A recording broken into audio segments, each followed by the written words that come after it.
The silence was wrong. Astra Wynn had been stationed on Verdani Station for 3 cycles now, long enough to know that silence from the nursery wing meant trouble. The Kelarii cubs were many things: curious, energetic, occasionally destructive, but never quiet. Their chittering calls and playful squeaks formed a constant backdrop to station life, as reliable as the hum of the atmospheric processors. But for the past hour, there had been nothing. Astra's boots echoed through the empty corridor as she approached the nursery dome. The other caretakers had dismissed her concerns with waves of their various appendages. "They're probably napping," Vren had said, his mandibles clicking in amusement. But Astra knew better. Humans had a knack for pattern recognition, for sensing when something deviated from the norm. It was why they made such excellent station coordinators, why the Galactic Union had practically begged Earth to send more volunteers after first contact. Humans noticed things others missed. She palmed the entry sensor, and the door slid open with a soft hiss. The sight before her stopped her cold. 17 Kelarii cubs sat arranged in perfect concentric circles on the nursery floor. Their small, furry bodies were motionless, tails curled around their paws, eyes closed.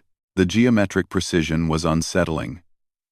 Each cub positioned exactly equidistant from its neighbors, each ring spaced with mathematical accuracy. The overhead lights cast strange shadows through the formation, making it look almost ritualistic. "What in Earth's name?" Astra whispered. The cubs didn't move, didn't twitch. Their breathing was so shallow she had to strain to see their chests rise and fall. It looked less like sleep and more like some kind of trance. Or worse, some kind of neural paralysis. Panic clawed at her throat. Had there been a gas leak? A contamination in their food? She was about to hit the emergency alert when the smallest cub in the innermost ring opened one eye. Piku, the runt of the litter, barely half the size of his siblings, Piku had attached himself to Astra from day one. Where the others kept their distance from the strange human caretaker, Piku seemed fascinated by her. He would follow her around the nursery, mimicking her movements, trying to form words with his undeveloped vocal cords.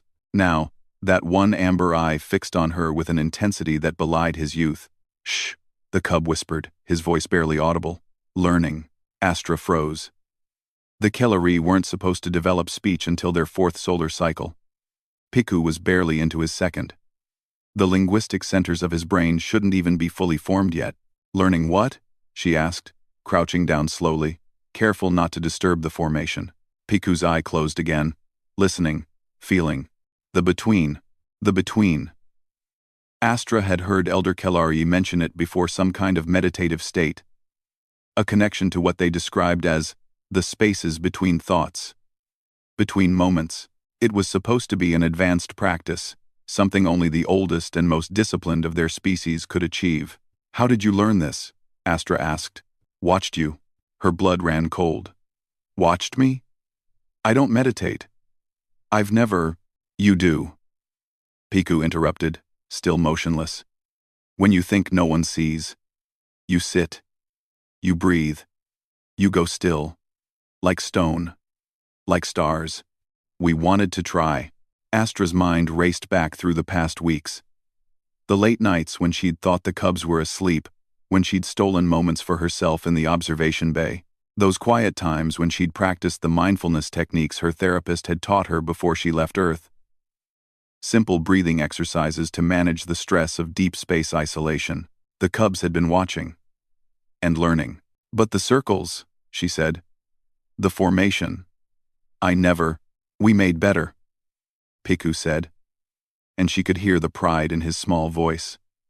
"Humans sit alone. We thought, what if, together, what if we make pattern? Pattern makes stronger. We feel it. The between gets bigger when we share it." Astra sat back on her heels, mind reeling. The Kelarii were a communal species. True. But this level of coordination, this instinctive understanding of collective meditation, it was unprecedented. And they developed it by observing a human practice, then iterating on it, improving it through their own cultural lens. This was exactly the kind of thing the xenoanthropologists would lose their minds over. "How long have you been practicing?" she asked. 7 sleeps, Piku replied. Each day, we get quieter. Longer. Today, we found it. The big. Between.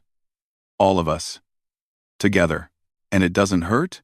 You're not in any danger? For the first time, Piku opened both eyes and looked at her with something that resembled amusement. Does your between hurt you? No, Astra admitted. It helps me. Makes me calmer. Clearer. Same, Piku said. But bigger. We are 17. You are 1. Imagine.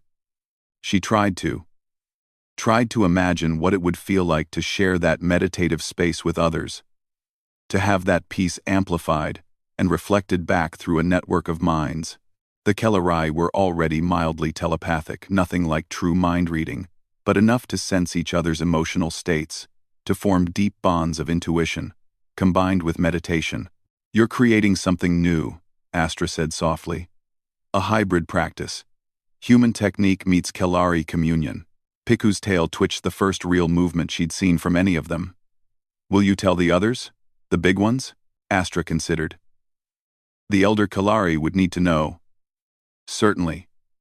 The medical staff would want to monitor the cubs, ensure this wasn't causing any developmental issues. But looking at Piku's bright eyes, at the peaceful expressions on all 17 tiny faces, I'll tell them, she said. But I'll make sure they understand. This isn't something dangerous or wrong. This is innovation. This is your people taking something from mine and making it your own. Making it better. Piku's ears perked up.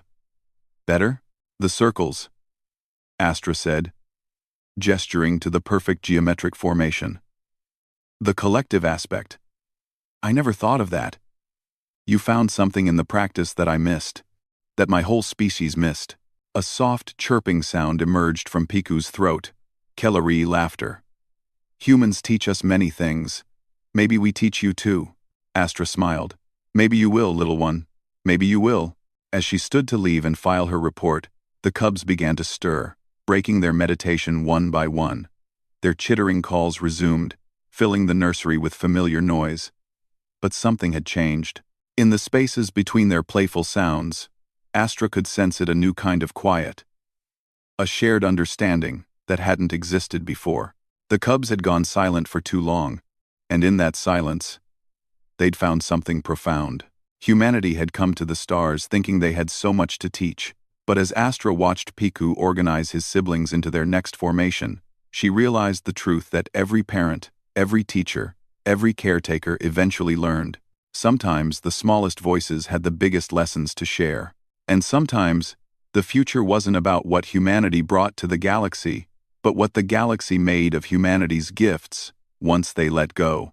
The circles reformed.